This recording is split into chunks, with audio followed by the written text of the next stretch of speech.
Hello and welcome to another episode of Younger by the Minute. I'm one of your hosts, Jamie Speiser, and I'm always here with my lovely wife.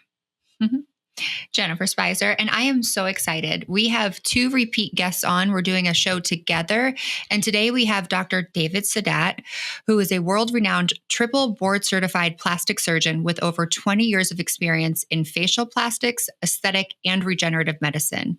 His expertise has made waves in the industry, and his passion for education is nothing short of inspiring. In addition, we have Cheryl Haseeb, Doctor of Nurse Practitioner, specializing in aesthetic medicine. She is the owner of Pura Med Aesthetics and ANI, which is the Aesthetic Nation Institute. It's nationally accredited and it helps aesthetic providers get equipped with the tools they need to have the education possible for aesthetics. Her mantra is collaboration over competition. And today we're talking about why diving deeper into education and anatomy when talking about aesthetic medicine and how providers and patients alike can raise the bar for safety, outcomes, and trust. We're going to talk more about their Cadaver course that they're spearheading in October 10/24 and 10/25 in Dallas, and October 26 in Houston, which I am honored to be asked to be joined as faculty. Please welcome our guests. Welcome both of you to the show. It is such an honor to have you both here again. I love having you as collaboration, which is what this is all about. This is about community over competition and collaboration to really help change the industry in aesthetics.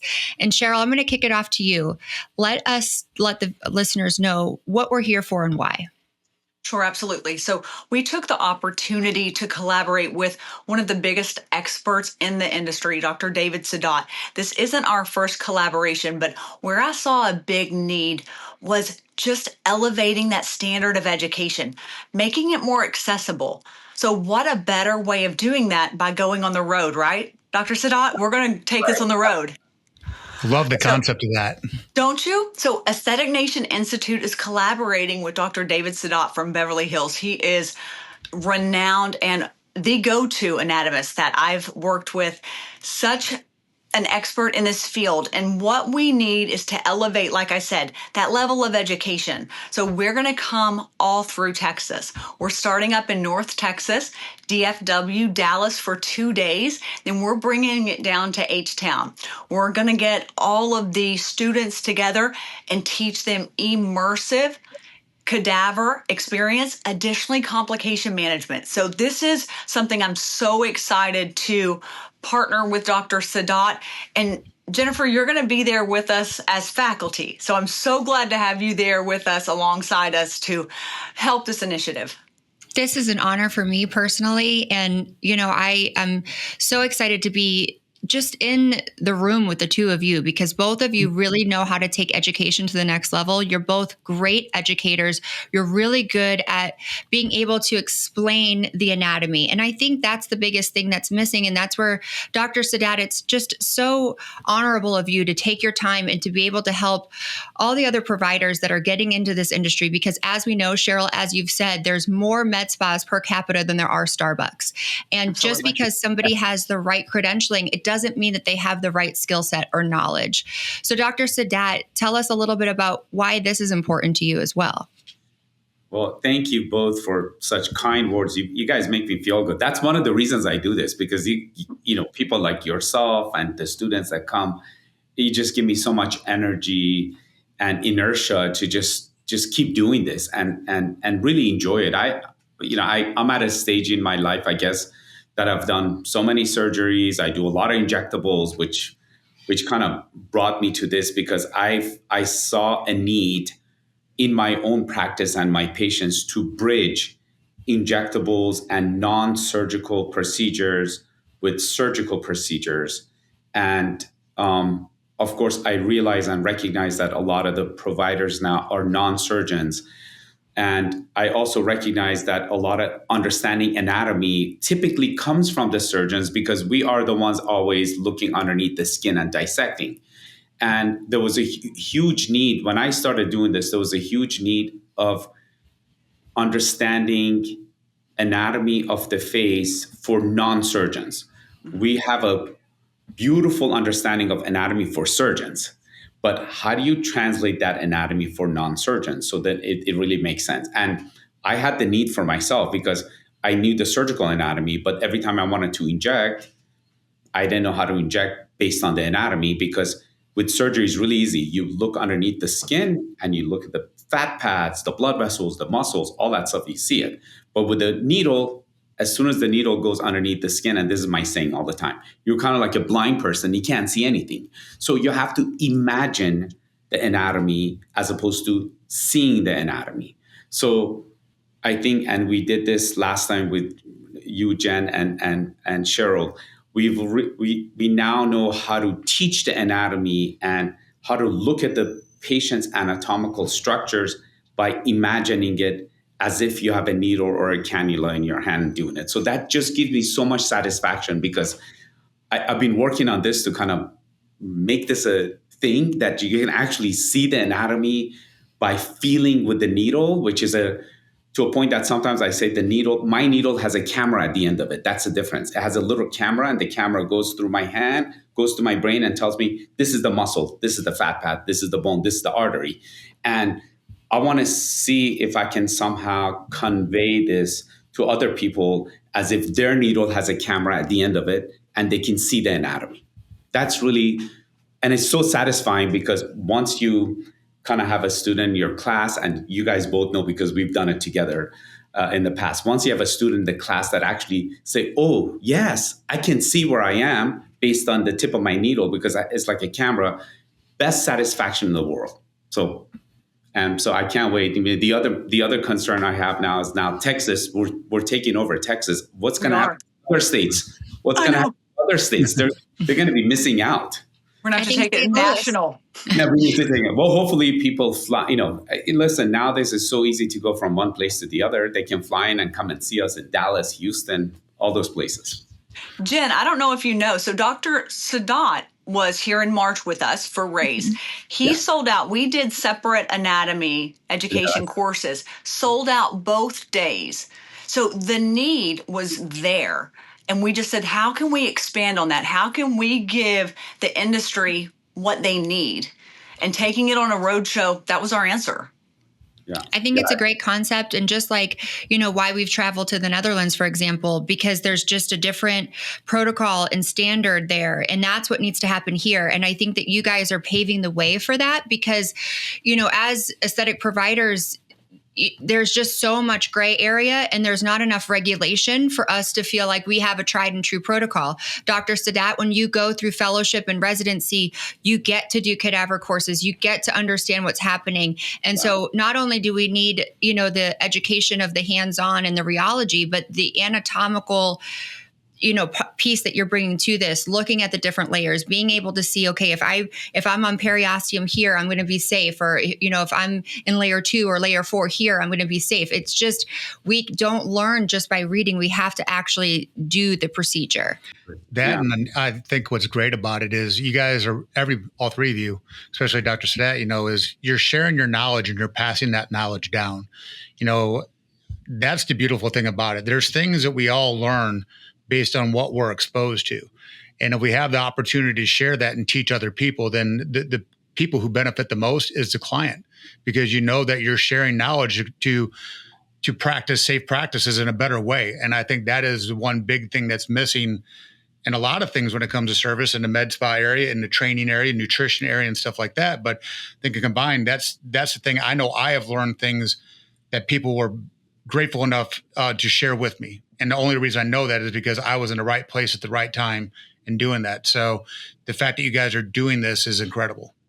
And Jamie, you bring up something too. We talked earlier about having a seat at the table. And I want to highlight the fact that I talk about this a lot, sharing the table. Dr. Saadat, I've got to highlight that you're probably one of the most collaborative physicians that I've ever worked with. You allow nurse practitioners, nurses, other medical providers to sit at the table. And that is so empowering and refreshing in this industry. That's why we choose to come to you, and because you give us a seat at the table. You allow us a platform to elevate and empower others. You guys, Yeah, Yeah. you guys are great for saying that. And the way I don't think of it this way at all. I think of it that just like anything else, we're all human beings, and one is not better than the other one. Just because I have a board certification in facial plastic surgery, it doesn't make me a better person than you are. Maybe in some areas I have more expertise, which is great. But I'm sure you guys have more expertise in other areas, which I know you do. I've worked with both of you and Jamie in the past. You guys have expertise in other areas that I need to learn. So if you, for 1 minute, I think as a person, this is the way I think about life in general, and I'm hoping that I can pass that along to my kids, my family members, my friends, our students, is that if you for a minute think that you're better than someone else, and therefore because you are better than someone else, they're beneath you and you can't do that, that's so primitive. That's so immature. That is so like uncool. I think we're all the same. And one of the biggest joys in life, as Jamie said, is to be able to share your knowledge with other people. And as all of you guys have said, collaboration makes us all better. And and I think one of the biggest things is that it's so difficult to be able to share. And just like Jamie said, he was in the right time with the right place and the right opportunity.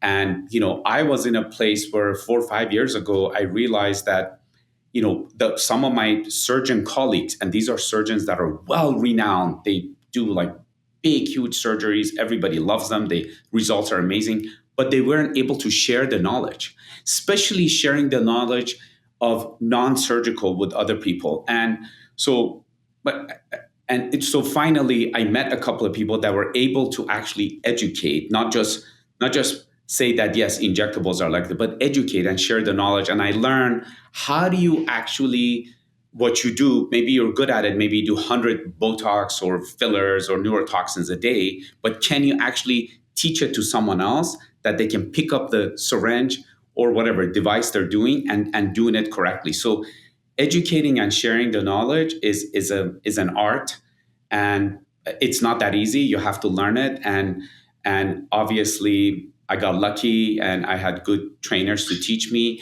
And all three of you are phenomenal at educating. I mean, Cheryl, with the classes and courses that you have, I mean, I was there at Raise. I was one of the best ones I've ever been to. Jen and Jamie, you guys have your podcast and you're educating on a daily basis. It's very novel. And that's why it makes us feel good. We can all work together. As you said, nurse practitioner, nurses, this doesn't matter. We're all human beings and we need to enjoy life. And at the end of the day, when we do well and when all of us do really good, we have no complications, beautiful, artistic results, making people feel good inside and out and younger looking, everyone wins. And it elevates the industry, right? Elevates the industry. If one of us has a bad result, if I have a bad result or you have a bad result or Jen or Jamie, you have a bad result with whatever you're doing, it gets out. And we've seen that right now. I mean, if you look at look at the number of fillers have gone down. It's a huge thing. All the companies are freaking out because the sales of fillers have gone down. And I think one of the reasons the sales have gone down, yes, we have some people overdo it and have bad results, but it's because some people were not careful and had bad results, and it gets out in social media, and then all of us suffer. Yeah, nobody remembers the good ones because they can't tell that people have had something done when it's done really well. Right. They remember like the people that are overfilled or, just overdone. And I like something that you said, like we're a collective. So I'm a firm believer in karma. And I do think that we all have a different experience. I mean, we all have a different experience. Even the things that we did when we were younger that were leading us to this point that we didn't even know that would help develop our aesthetic eye or our tactical touch or our ability to feel the different planes. We all do bring something and we all can learn from each other. But I think that's also what sets you apart because you don't have this ego that's so big and you really do actually deserve it because you are just so humble and so talented. And I think that's the biggest thing from like even what Cheryl and I have talked about you behind your back. Like you've just been so great to communicate with from the beginning. I should do these podcasts with you guys every day. You guys make me feel so good. But I think one of the way I think, at least this is the way I think, is that I'm learning every day. And what I did, and I'm sure you guys feel the same, what I did a year ago or 2 years ago or 6 months ago is not the same as now. Right. I've learned so much, and it's we're at our infancy of our industry. This non-surgical cosmetic, even the surgical field, it's changing all the time.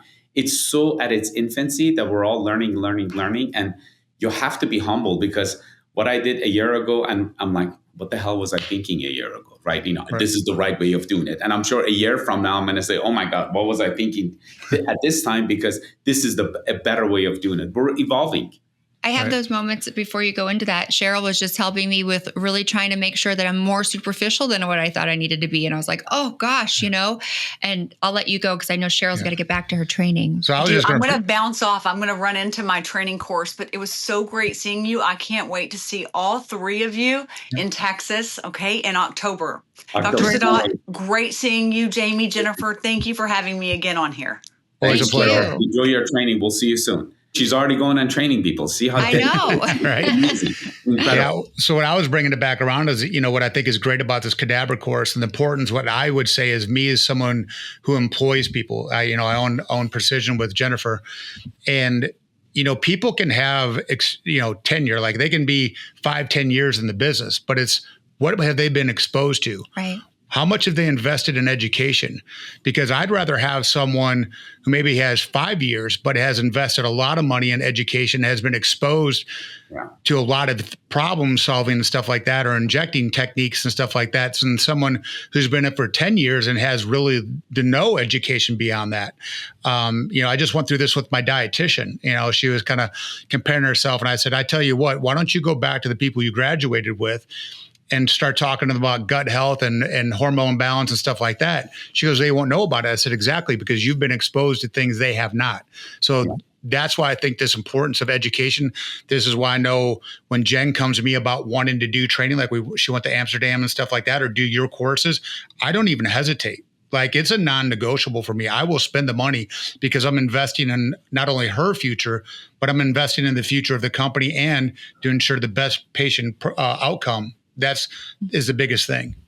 Yeah, I agree. And, there's, I guess, two types of people, really mediocre ones. If you want to be mediocre, then you just keep doing what you're doing. And I'm not saying because you keep doing what you're doing, you're mediocre. And then the ones that are more advanced and more on the cutting edge because you keep learning and stuff. So it depends on your personality. If you want to be on the cutting edge, you want to be ahead of the curve, you want to be have good results, you want to minimize complications, you want to improve, you got to educate. And that's the only way, because every day something new comes out. Every minute something new comes out. And if you don't understand how to separate the good from the bad, because just because every minute something comes out, that doesn't mean we all have to do it. Some are good, some are bad. And you have to educate yourself, and you have to go through these things to become a critical thinker, because when you're a critical thinker, then you can sift through the good and the bad and pick the best for the patient.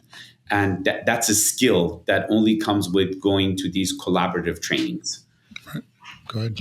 Well, and I think that's the biggest thing. I think one of the biggest gaps in the United States right now, and why, going global or having that global presence, like that's what was really cool about Raise. We had you, we had Shino, we had Dr. Yanni, we had a group of people that have been in the industry for decades, all coming together. And I think when we come together as a collaborative group to train and to teach, not only are they getting different perspectives, but they're getting something that's more full circle. And I remember when I started injecting, or even when I started in the aesthetic industry, there isn't just this standardized protocol for, okay, first you're going to learn neuromodulators, or first you're going to learn anatomy. And I think that's a huge gap. And then not only that, you'll have people come in and train you, but how do you mitigate and deal with complications? Yeah. And I think I've been wanting to do your complications cadaver course for years. I've been talking to you about it for a while, because now it's like, okay, I have this understanding. I know that I can inject, but what happens when I might get something into a facial artery, how do we cannulate the vessel? And I think that's the other thing that we have to really focus on. And that's what really is exciting for people wanting to do this course that's coming up in future courses. Right. And I guess I have a question, this cadaver training is going to elevate injectors' precision, their safety, and everything they're already doing. But my question with it is, if someone's already done a cadaver training, my thinking it is with all the new fillers that are coming out, isn't it important to see, because my understanding is like you do these injections, you kind of see where the filler goes and does stuff like that. It's kind of important just to stay up on the fact of like all the new fillers, because these things are coming out like new cell phones. So how do you, being as up to date, I think is important is the question. And does the cadaver training help with that is my other question. Yeah, of course. So, I mean, there's a lot of people that have done cadaver trainings and other trainings, but I mean, I'm going to be cocky about this. They haven't done my training, so it's different. But in general, every one of us brings a perspective to the field. And I think right now we have about 5 to 10 of us in the nation that do this on a regular basis and design specifically for non-surgical anatomy, specifically for filler and toxin anatomy, as you mentioned, Jamie. And I think so.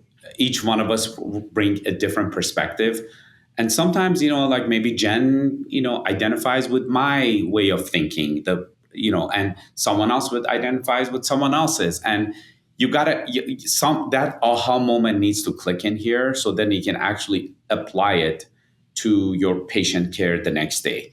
And I think that's what's so important about these kind of anatomy courses, and I'm specifically talking about anatomy, is that because you obviously we're working on a specimen and you're looking under, and you won't be able to do that to your patient. So somehow this needs to stick, so then when you see a live patient, you can apply it. And I think that's the key about these courses, is that somehow we have to make sure that the student can actually take the knowledge and apply it. So it's applied anatomy, not just anatomy. Anybody can teach anatomy, but how do you apply the anatomy to what you're doing in your practice? And having said that, one of the applications is that how do you apply this anatomy to a filler from this company versus the other company, and different rheology? What does it mean? Why? I actually specifically think, and people think I'm crazy, but I can prove it to anybody, that I specifically think that even though these industry companies made all these different fillers, really each filler is one anatomical area. And we can talk about it, and we do talk about it during our anatomy course, and say, based on this subunit of the face, let's say the forehead, the temple, the midface, and based on this depth, meaning that how deep it goes, and what fat pad we're putting the filler, which fillers from which companies are appropriate and which fillers from which companies are not appropriate to inject in here. So we go over all of those. Specifically, since our course that we're doing coming up is agnostic, meaning that we don't work for any company. So I don't have to talk about, I'm not selling a filler for a company or a course because it was sponsored by a company. Our course is agnostic, and we can talk about any company and any filler. So then we can dissect them all down. And I think that's one of the biggest advantages of these courses that we're doing. I think that's huge because, having been in the industry for now, having been an injector for 9 years and taking a variety of cadaver courses, some of them were applicable after and some of them were not. And I think one, it's twofold. I think that whenever somebody is taking a course, they have a responsibility to themselves and the time that they just committed, the investment that they just made, to make sure that they have a post-education plan in place. Get a couple models lined up and immediately implement, because as soon as you start, like every second that goes by that you don't implement, you're going to start to lose something, some pearl, something that you could take away. And we can only absorb so much at one time. So the key to mastery is repetition. And that's why you do a fellowship and a residency. So I do think that people should do a variety of courses, and they should probably even take this course a variety of times, because each time they're going to walk away with something. And I don't know about you, but every time I train somebody, I also learn something. So it's like this nice thing, that this circle that continues to happen. But as somebody that puts on these courses and who has been in the industry for this long, what are some ways or tips that you would give to another provider when trying to vet a course? Like, what's the things that they should look out for, or how do they pick the right one for them? It's really difficult. You're absolutely right. It's very, very difficult to do that. So I think and this is not the first, you're not the first one who's brought that up, because people ask me every day, walk up, what course do I take? What do I do? So I look at it two ways. I think there's two types of courses.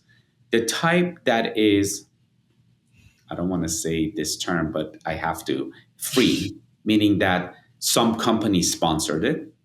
And listen, it's so powerful, so beautiful, because how are you going to do it? I mean, how much money do you have? At some point, it's good to have free courses. There's nothing wrong with free education. So I'm so thankful for all the companies that provide these free educations. These are big filler companies, laser companies, neurotoxin companies, and they want to sell the products, obviously, but they want to make sure when they sell the products, they have no complications, no problems. So the products has a good name. So therefore, they put on these educational programs for people to learn.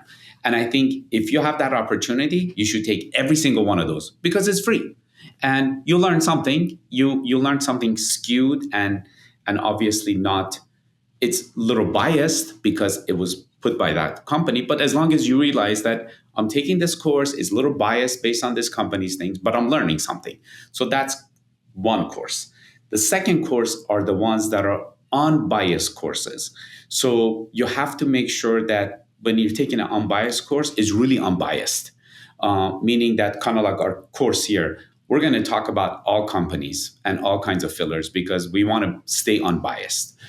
So that's number one. Number two, you want to go to a course that they have a reputation for being good educators. Just because somebody's famous on Instagram, on TikTok, or somebody has a Patreon, or somebody has, sees a lot of patients, it doesn't necessarily amount to being a good educator. So just go to someone who has the reputation of educating. And people have said, I've taken this course, and because of this course, I became a safer injector, a better injector, a more efficient injector.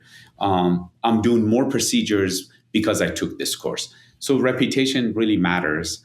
And you need to ask around. Unfortunately, we don't have a good source where it says this is a good course or a bad course. But, the people should reach out to you or me, and they do all the time. And they say, this person has a course. Do you recommend it or not? And, we just go based on their reputation. And unfortunately, there are a lot of courses that are not that great out there. No, I agree with you. And I agree. Like, I even think like the first one that you mentioned might be good for a brand new injector, right? Like, so they can actually start to see the anatomy and then develop a relationship with that before they go into a course that's a little bit more involved, because you have to develop a relationship, whether the human is alive or, it's a cadaver, because there's so many things that you're not used to seeing, and you have to develop your eye with that and change how that looks, because it is different. Something that you also mentioned for people that aren't providers that are listening with patients, I would like to also note that for all the same reasons that you mentioned that like a provider should go through, just because they have a high Instagram following, just because of all these other reasons, doesn't mean that they're necessarily that good at what they do. Or there might be somebody else that's better. And that's the tricky part with social media, because you do have to make sure that you're picking the right person, asking the right questions. And from a patient perspective, making sure that you're asking everything that, how long have they been doing it? Look for before and afters, all of that stuff. It's really important. You can even ask, have you ever done a cadaver course? What courses have you taken? Because this is an unregulated part of medicine in the United States. Yeah. It's a double-edged sword, because social media is great because we're able to educate each other. We're able to educate patients. We're able to showcase our work, showcase what we do in our offices. It's beautiful. It's great. But also, because as you said, it's unregulated, there are people out there that have fake before and afters, use other people's before and afters. They touch them up. They say whatever they want to say. I mean, they can lie about things and you will never know. So it's just one piece of checking out somebody's results, outcome, courses. If they're good educators, they're good providers, they're good injectors, they're good surgeons, but you have to go back to the traditional way of we're doing it. Word of mouth, get, someone who's reputable to say, if this particular practice or educator or course has a good reputation or not. You got to double check. You can't just go based on social media. No, I Yeah. wholeheartedly agree. And that, and it's huge because that's how people really shop for their procedures or their courses, or, somebody has a lot of followers and all that stuff. And it's like kind of a false thing. I would even add into that referrals. Referrals, yeah. Someone goes to an injector but never asks the questions, and they get injected, and their friend goes, well, oh, who did you see? And they just follow through, and nobody's asking questions on what the experience is. So, that would be another point, making sure if you're referred to someone, ask the questions, because the person who referred you might not have asked the questions. And I think the biggest thing that I'm so excited about for this particular course is the thing that I mentioned earlier. You're going through the anatomy. We're going to talk about the different fillers and the different planes and safe placement, but you're also going to help people understand how to deal with a complication. Yeah, and that's huge. Yeah, it's huge. I want to add something to actually what Jamie was said. The other thing that when we think about social media, and we, as busy physicians and providers, we sometimes make fun of them. The ones that are always on social media, and there's nothing wrong with that, but the ones that are always on social media, maybe they're not busy enough. Right? Because how are you learning those dances? Yeah. If I'm busy, I'm operating all the time. I don't have time to be on social media. No. I get it now. It's easier. You hire someone, you hire a team, and they help you. And, we all, and some of us, honestly, like I'm being one of them. And I don't really like being in social media, but I understand it's a way of 2025. You have to show your presence, and it's your, before and after book, and you've got to show it. So just be careful. Social media alone is not enough. You brought up another thing, complications. Yeah. We are so, Jamie and Jen, we are so lucky. We are so blessed that we picked a field that there's very minimal complication. The rate of complication, like I'm talking about devastating complications, like vascular occlusion, blindness, skin dying, and, there's cases of pulmonary embolism and brain infarction. Those things are so rare, so rare that we're lucky, and thank God. It's a very positive field, and I love it. But in case that happens, you got to be ready, because the time, it's a ticking bomb, right? You don't have a lot of time. You can't just sit and go read about it. So we all have to be ready. If it happens, you got to know how to handle it. And of course, during our course, we focus a lot on, because complications is very anatomically related. You got to know the anatomy to be able to know how to deal with complications. And you got to know the anatomy to lower your risk for complications. So unfortunately, anatomy is the main key to complication management and prevention. So of course, we're going to review that in detail ad nauseum. We're going to review that in our course, because I think that's one of the most important things that we have to deal with. I agree, because you take an oath. Yeah. Well, you take an oath, but also it's a numbers game. The more you inject, the more the busier you get, the more likelihood that something could happen. And it's unfortunate if it does, but the reality is it very well could. Yeah, they say it's not a matter of if, it's a matter of when. And then also, hopefully by doing the course, you already take down, the probability of a risk, happening, a complication happening. There's always risk. There's a risk no matter what. But at the same time, I think it's unethical as a medical provider to do something and not have, it is unethical to not have the solution for it. And a protocol. Right. The protocol. You might not be able to solve it, but you should at least prove that you have a protocol. That if there's a complication, you have step 1, 2, 3, and everybody in your office knows how to handle it. Yep. And you have all the necessary tools to deal with the complication. That's a requirement. I think that should be illegal if you don't have it. It's that serious. Completely agree. And the other point I wanted to make is that, thank God the devastating complications are very, very rare. But then we have easy complications that happen all the time. For example, what do you do if you put too much filler? Even though it's not a complication, but it's bad outcome. What do you do if you have a little nodule?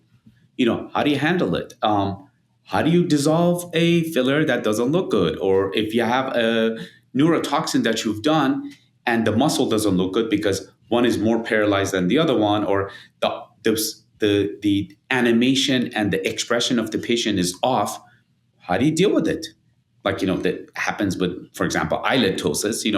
We have how do you inject a neurotoxin, how do you put it again to reverse the eyelid ptosis? Because we can. So even though that's not a devastating complication, but it's still a complication. And we go over all of those also in our course, like, what do you do if the outcome is not good? How do we reverse it? How do we fix it? How do we make it better? Those are important also. It's really exciting because, most of the chief complaints are coming in because they don't like their appearance, and there's a psychosocial aspect to that. So then if you create, a less than desirable outcome or a side effect, then you have the responsibility to also know how to, reverse that. We don't want to keep you from your practice, but is there anything else that you want listeners to know in regards to whether it's a patient or a provider, in regards to how making sure that you have the proper education and how to invest in your education is truly investing in your patients? Yeah. I think good providers, and this is for both providers and patients, good providers have only one goal, and everything else comes with that. But the one goal is to have perfect, beautiful, desirable outcomes to make our patients happy, the general population's happy. That if that what you have in heart and mind, then everything will be great. Because yes, it's a business. We're trying to make money and have families and live. If you have good, happy patients, they keep coming back, and we make enough money. Obviously. So that's one. If we have good, happy patients that don't have any complications, then all of our industry get better. We get busier and busier and busier, and we improve. If you're a good provider and you have good, happy patients, and most likely is because you went to these courses and educated yourself and learned how to create better outcome. And those are the providers that patients out there, if you're watching, you want to seek them out and go to the ones that are, their goal is always to have better results, and they're educating themselves, they're taking care of it, they're improving their businesses, their outcome, whatever they're doing in their clinics. And all the providers that are listening, this is what you want to do. So come to our courses. And if you have a course for me to go to, I would love to go to get better. I need to take a bunch of, by the way, I've been doing this actually. I need to take a bunch of business courses and how to make the experience better. I am such a surgeon and such a scientific mind that all I think about is like, if I cut this, is it going to look better? If I put the filler in here, is it going to look better? So I'm thinking more scientifically, but the patients don't think that way. The patients want to come in, they want to be pampered, and they're, it's a cosmetic practice. The office needs to look good and needs to look tidy, the front office, the back office. So I need to learn a little bit more of that. And I'm in the process of changing my location to more of a upscale, better looking, even though I'm in an upscale neighborhood in Beverly Hills, but I want my office to look even more upscale, smell good, look good, all of that. So we're always learning to make everybody's experience better. And for patients and providers out there, that's our goal. And this is our motto. And if you're ready to come to our course, we would love to see you there. I can't wait to see everybody there. And I am, Jamie and I took a step back a couple of years ago to focus more on being an owner versus an operator. And I like the science behind the psychology of, like what happens to the brain when they come in and somebody smells something. All those things are building trust and building a relationship. It's really interesting to me. Jamie tells me I should put my mind elsewhere sometimes, but but hey, I like learning. So, but I learned something new actually. Not new. Every time I go to these nice, beautiful hotels, when you go to the lobby, it smells so good. So, and I'm like, I was talking to my staff member, I'm like, guys, we need to make the office smell good. It makes a big difference because it makes you so happy. Like when you go to Vegas, you go to those big hotels, as soon as you walk in, they have flowers, it smells really good. You feel good, right? Mm-hmm. So we finally found a company that sells those scents from each hotel. Yep. And we have one. Yeah, you have one. We have one in our office too. Ours is the Westin.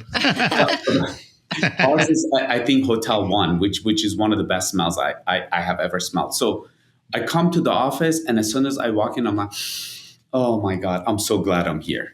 So think about it. It's cranial nerve 1, right? The olfactory nerve.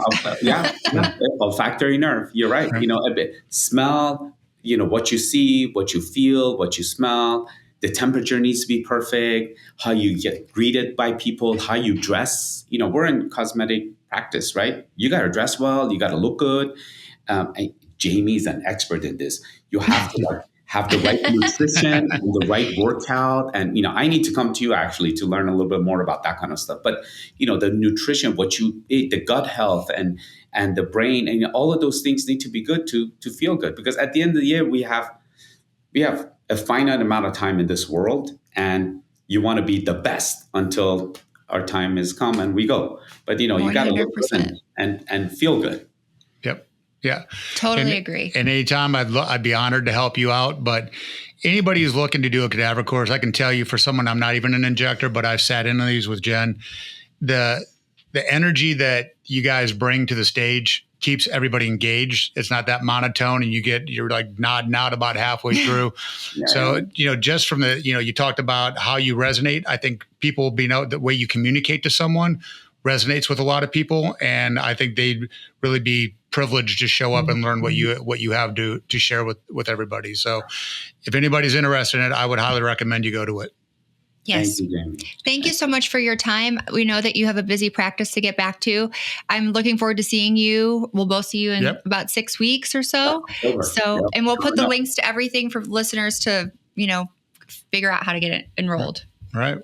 Well, Thank you everybody for tuning in to another episode of Younger by the Minute. I'm Jamie Speiser, and I'm out. I'm Jennifer, and thank you, Dr. Saadat. Thank you so much. Take care, everyone. We'll see you soon, Doc.